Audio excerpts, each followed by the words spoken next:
Bagi masyarakat di luar Pulau Jawa, mungkin tidak pernah mendengar tragedi ini, di mana banyak korban berjatuhan. Tragedi pembantaian di Banyuwangi pada tahun 1998 adalah peristiwa pembantaian terhadap orang-orang yang diduga dukun santet. Kejadian pembantaian ini bermula pada bulan Februari tahun 1998. Awalnya banyak orang menduga ini hanya kasus pembunuhan biasa karena belum banyaknya korban yang berjatuhan. Namun dari sinilah awal rentetan pembunuhan yang berujung pada pembantaian orang-orang yang dikira dukun santet. Kasus demi kasus ditemukan, yang awalnya menduga hanya dukun santet berubah menjadi pembunuhan kiai-kiai, guru mengaji, dukun suwu atau penyembuh, dan tokoh-tokoh masyarakat.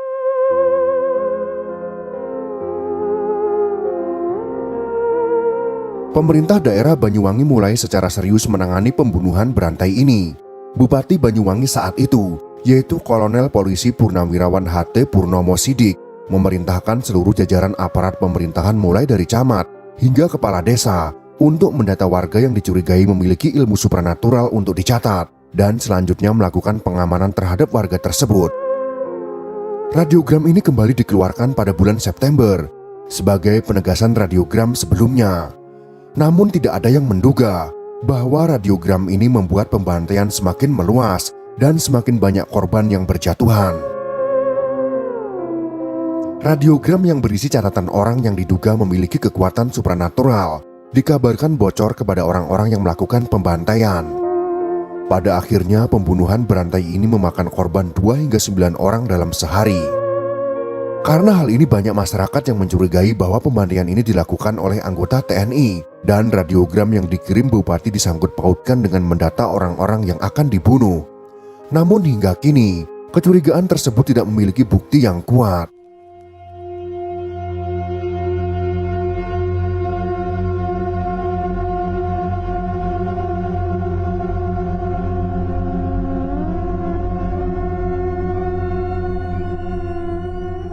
Pembantaian semakin mencekam dengan kemunculan oknum-oknum berpakaian hitam tertutup yang kemudian disebut dengan ninja.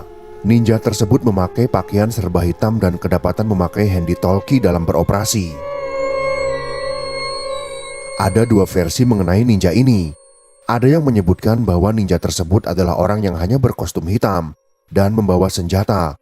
Sedangkan yang lain menceritakan bahwa sosok ninja yang mereka lihat adalah seperti ninja di Jepang yang mampu bergerak ringan melompat dari sisi ke sisi yang tidak akan bisa dilakukan oleh manusia biasa. Mereka sangat terlatih dan sistematis. Saat itu yang terjadi adalah listrik tiba-tiba mati dan di saat kemudian terdapat seseorang yang sudah meninggal karena dibunuh. Korban yang dibunuh akan mati mengenaskan dengan kondisi tercabik, patah tulang, atau kepala pecah. Tidak hanya sampai di situ, banyak pula korban yang diseret, dikalungi tali, kemudian dipukuli hingga tewas. Sungguh sangat sadis apa yang mereka lakukan. Gerombolan datang dengan kostum ninja, memadamkan lampu, menggedor dan mendobrak pintu, lalu menyeret korban. Mereka dianiaya, dipukuli, diseret, dan dibunuh beramai-ramai. Setelah korban sekarat, mereka berteriak-teriak hingga masyarakat berhamburan keluar, lalu mereka pergi menghilang. Orang-orang muslim, laki-laki, perempuan, tua renta, mereka bantai dengan sadis. Bahkan ada seorang korban yang dibunuh di masjid ketika sedang sholat tahajud. Dengan peristiwa itu, kini kaum muslimin di Banyuwangi yang biasanya sholat tahajud di musola tidak berani lagi. Bahkan sholat tahajud di dalam rumah saja mereka tidak berani, lantaran untuk wudhu mereka harus keluar rumah. Ketakutan yang ditimbulkan dari rentetan teror oleh ninja hingga menyebabkan kepanikan massal saat itu di Banyuwangi.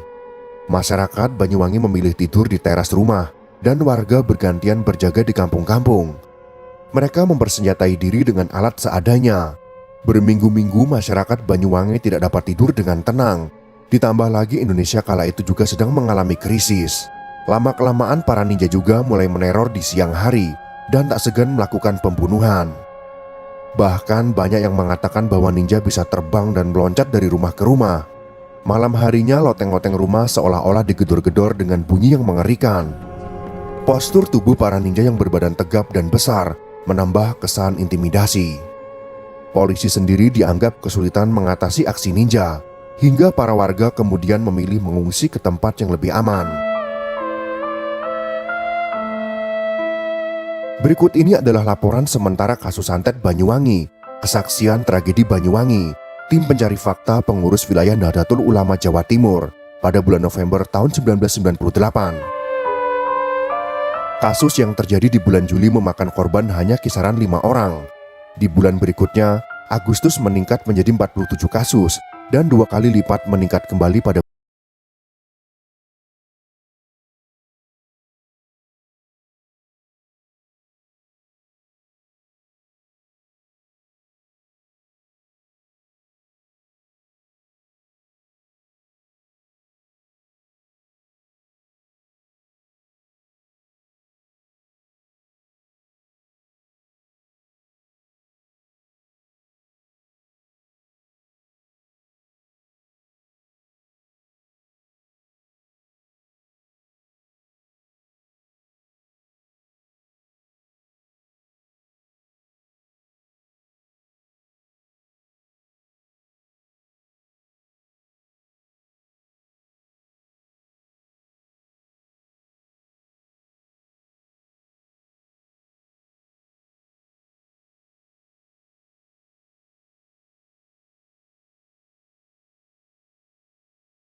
barisan. Isu pun berkembang dari yang awalnya hanya pembunuhan terhadap dukun santet menjadi isu baru, yakni adanya ninja yang targetnya bukan hanya dukun santet, melainkan juga para kiai. Akhirnya situasi saat itu semakin runyam, banyak korban yang berjatuhan, dan isu ninja yang terus digulirkan menyita perhatian berbagai media nasional. Kasus-kasus itu menjadi trending topik dan viral, sehingga tak lagi hanya menjadi kasus lokal. Pada akhir Oktober tahun 1998, Polri pun ikut membentuk tim anti ninja. Masyarakat pun semakin histeria, terutama yang berada di Jawa Timur. Begitu takutnya dengan ninja, masyarakat Jawa Timur mencurigai setiap pendatang asing. Di Malang pada tanggal 24 Oktober, pernah terjadi kasus mengerikan, tepatnya di Kecamatan Godang Legi. Hari itu ada 5 orang asing yang datang ke kecamatan itu. Karena dicurigai ninja, akhirnya 5 orang itu dibantai massa. Di antara kelimanya, ada yang dibakar, dipenggal, dan lalu diarak mengelilingi kota. Padahal kelima orang itu identitas sebenarnya belum diketahui dengan pasti.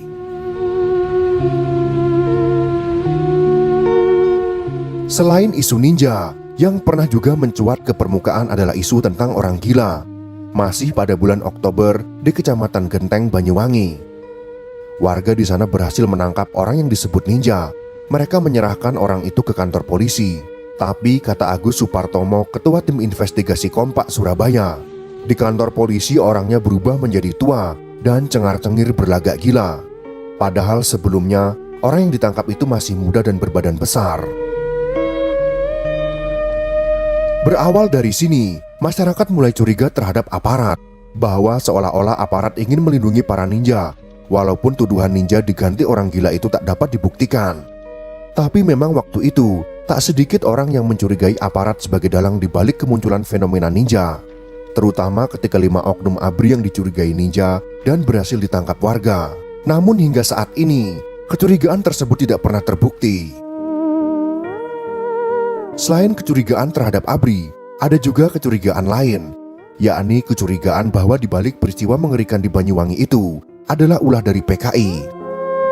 Pernyataan semacam ini keluar dari seorang intelektual muslim yang sangat terkenal rasional saat itu, yaitu Nurkolis Majid.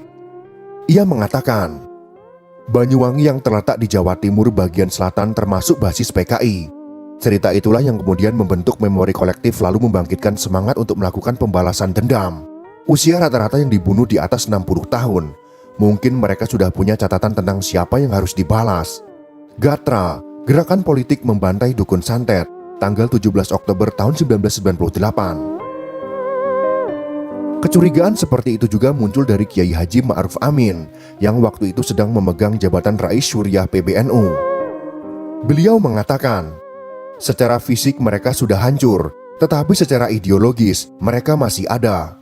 Saiful Rahim, Merah Darah Santet di Banyuwangi, tahun 1998. Namun soal kecurigaan terhadap PKI, Abdurrahman Wahid yang akrab dipanggil dengan Gus Dur, yang waktu itu sedang menjabat sebagai Ketua PBNU, tidak sejalan dengan dugaan tersebut. Gus Dur tidak menganggap bahwa dalang dibalik peristiwa itu adalah PKI, melainkan Kabinet Reformasi. Menurutnya operasi itu dilakukan secara terorganisir dan sistematis, bahkan menyerupai operasi Naga Hijau. Surya, Gus Dur, ada menteri terlibat, tanggal 20 Oktober tahun 1998. Gus Dur mengatakan, buktinya tak hanya terjadi di Jawa Timur, tapi merembet ke Jawa Tengah dan bahkan Jawa Barat. Sasarannya pun jelas, meskipun mereka berdalih sasaran mereka adalah dukun santet, tapi kenyataannya yang menjadi sasaran adalah guru mengaji, kiai, dan sejenisnya. Saiful Rahim, Merah Darah Santet di Banyuwangi, tahun 1998.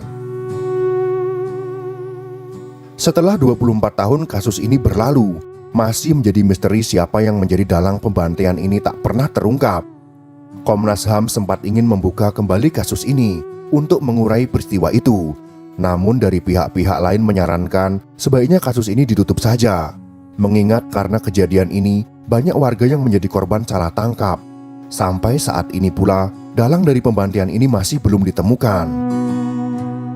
Bagi kita yang beragama Islam, tentu kita berduka karena banyak ulama, kiai dan guru ngaji yang menjadi korban kebiadaban ini. Semoga kejadian seperti ini tidak pernah terulang lagi di negara kita. Biarkan negara kita menjadi negara yang aman, damai, maju dan sejahtera rakyatnya. Semoga informasi sejarah ini bisa bermanfaat untuk kita semua.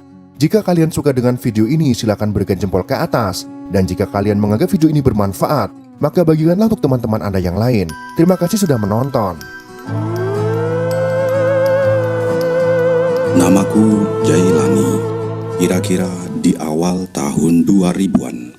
Waktu itu, aku masih tinggal di Kampung Mandurai, sebuah desa kecil yang tersembunyi di pedalaman Kalimantan.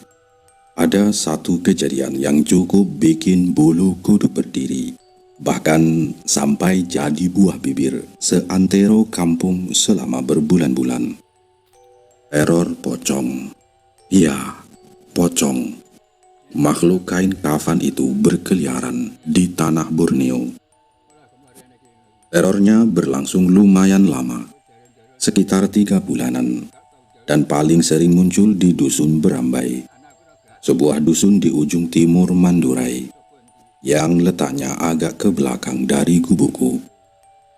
Banyak versi cerita yang beredar, mulai dari yang bikin nangis sampai yang bikin ngakak, saking absurdnya. Tapi, aku akan menceritakan versi yang paling banyak dipercaya dan diceritakan orang-orang tua di Mandurai. Kisah ini bermula dari pemakaman seorang pemuda kampung kami. Namanya Badar.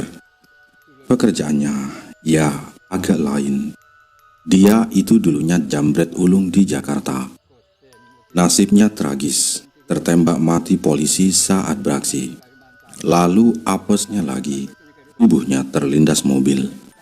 Mayat Badar kemudian dipulangkan ke kampung halamannya, ke Dusun Berambai. Suasana pemakaman Badar waktu itu, entah kenapa terasa berat. Langit mendung. Angin berdesir pelan di antara daun-daun sawit, seolah ikut berduka, atau mungkin memberi pertanda. Beberapa warga yang hadir terlihat berbisik-bisik, saling pandang dengan raut cemas. "Kasihan ya Badar, gitu nasibnya berakhir," ucap Nek Timah, seorang tetua kampung, suaranya parau. Ia menatap gundukan tanah merah yang baru saja menelan jasad Badar.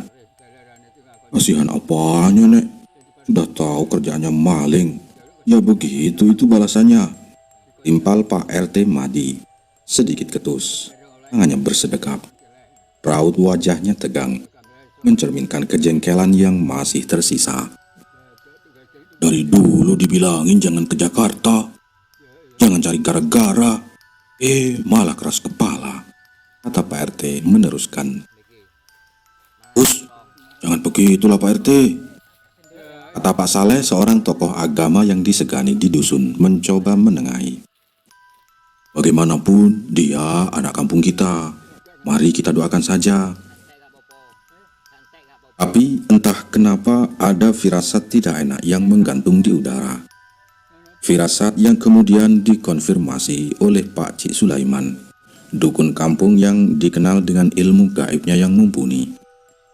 Beberapa hari setelah pemakaman, Pak Cik Sulaiman mendatangi rumahku. Beberapa jam setelah pemakaman, Pak Cik Sulaiman mendatangi rumahku. Wajahnya terlihat muram, tatapannya menerawang jauh. Jailani, sapanya dengan suara berat. Ada yang tak beres dengan pemakaman Badar kemarin. Aku mengerutkan kening. Tak beres bagaimana Pak Cik? Kataku. Kayaknya tali pocongnya itu ada yang lupa dilepas. Bisinya. Suaranya nyaris tak terdengar, namun terasa menusuk ke ulu hati.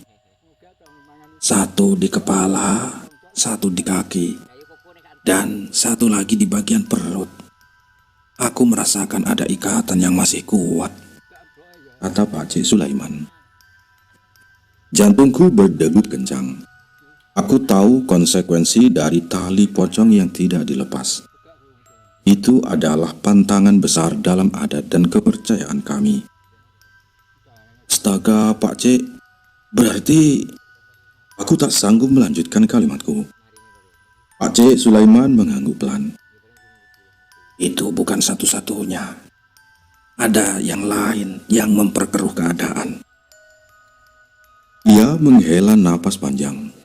Matanya kini menatap lurus ke arahku, seolah ingin menyampaikan sesuatu yang sangat penting.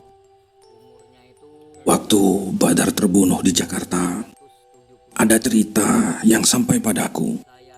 Beberapa warga yang geram dengan kelakuannya, mungkin karena dia sering meresahkan, sempat melakukan hal yang tidak terpuji, kata Pak Cik.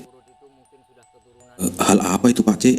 Tanyaku penasaran, meski dalam hati sudah mulai merinding. Mereka menyiram darahnya dengan air jeruk nipis, ucap Pak Cik Sulaiman. Nadanya penuh penyesalan. Konon, itu adalah cara orang-orang untuk mengutuk arwah agar tidak tenang, agar penasaran dan terus berkeliaran. Aku terdiam, membayangkan kombinasi antara tali pocong yang belum terlepas dan kutukan air jeruk nipis itu. Rasa ngeri menjalari tulang punggungku. Aku bisa merasakan hawa dingin mulai menyelimuti, seolah ada sesuatu yang tak kasat mata baru saja lewat di samping kami. Jadi ini semua bermula karena kesalahan dan dendam, tanyaku, lebih kepada diriku sendiri. Hutang jiwa tak dibayar, dendam kesumat tak terlerai. Pak Cik Sulaiman menukas. Suaranya kini terdengar seperti mantra. Ditambah lagi dengan keteledoran saat penguburan, lengkaplah sudah. Mandurai, akan kedatangan tamu yang tak diundang. Jelani, tamu yang lapar akan ketenangan, namun terperangkap dalam dendam, kata Pak Cik. Seketika tenggorokanku tercekat. Kampung Mandura yang damai sebentar lagi akan menjadi saksi bisu dari teror yang baru saja dimulai. Teror dari Badar, sang jambret yang pulang tidak tenang. Teror itu dimulai persis pada malam tahlil 3 hari kematian Badar.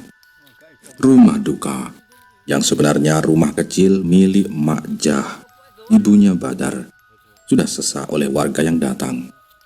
Aku juga ada di sana, duduk bersila di antara para tetua kampung. Suasana malam itu seharusnya khusyuk, diisi dengan lantunan doa dan zikir untuk almarhum. Sekitar 15 orang berkumpul. Suaranya saling bersahutan memuji nama Tuhan. Tiba-tiba, lampu listrik yang menggantung di tengah ruangan mati total. Gelap langsung menyergap. Pekatnya menusuk mata. Serentak, suara lantunan tahlil yang tadinya seragam mendadak jadi riuh. Suara batuk, dehem dan bisikan panik bercampur aduk. "Aduh, mati lampu!" Celetuk seorang dari sudut ruangan. Suaranya terdengar tegang. "Pak RT, lampunya kenapa ini?" tanya yang lain. Dalam kegelapan yang menyelimuti, entah kenapa suara 15 orang yang tadinya terdengar biasa saja mendadak jadi berlipat ganda. Seolah-olah jumlah orang di dalam rumah itu bukan lagi 15, tapi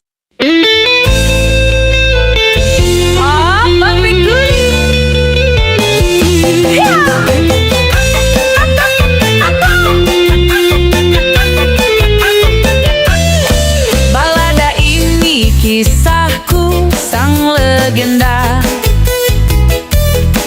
Dari hutan hijau ke panggung menyang, aku si monyet main gitar dengan gaya. Kini terkenal, semua orang kenal saya. Dulu difitnah, diolok dan diabaikan. Sekarang semua berubah, mulai dikenal.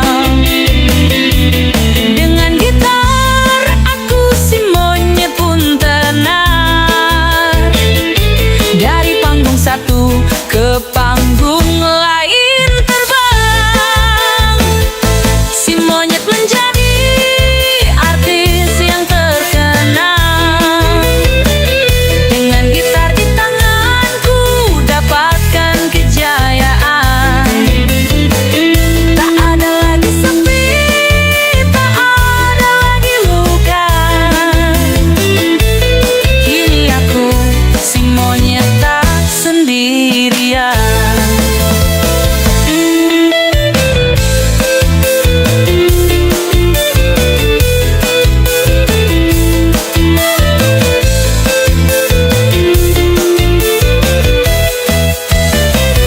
Dari panggung kecil sampai stadium besar, aku si monyet hibur semua, tak kenal lelah. Dengan alat musikku ceria dan bercahaya, ketukan reggae membawa sukacita.